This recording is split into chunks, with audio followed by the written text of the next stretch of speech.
Climate change is not just an environmental crisis. It is a crisis of economic market failure.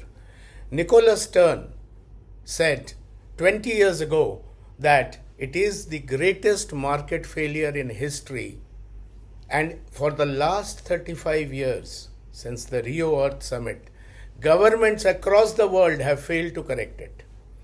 Despite global agreements, conference of parties, political commitments, we are still accelerating towards danger. And as we speak, the global GHG emissions have been highest since any time in history per annum.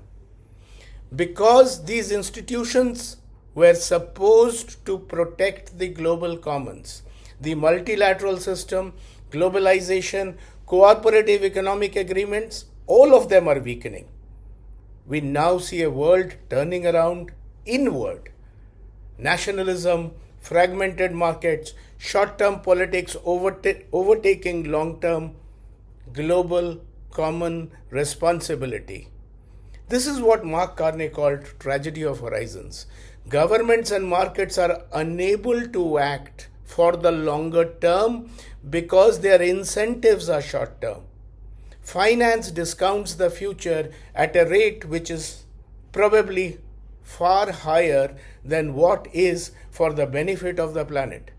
Politics focuses on election cycles, and geopolitics is defined by immediate national interests and probably a scale in global power, bilateral or multilateral.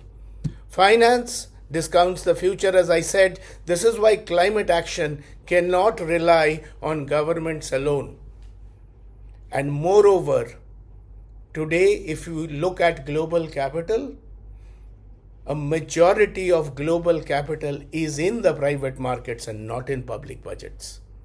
Therefore, if we are to preserve the planet, if we are to get a climate decision making going, if we are to get a global commons to be protected, it is important that there is shared responsibility and private sector is given a space, seat on the table for decision making, and conference of parties cannot remain a preserve of a few bureaucrats and non-profit NGOs huddling around in every COP every year.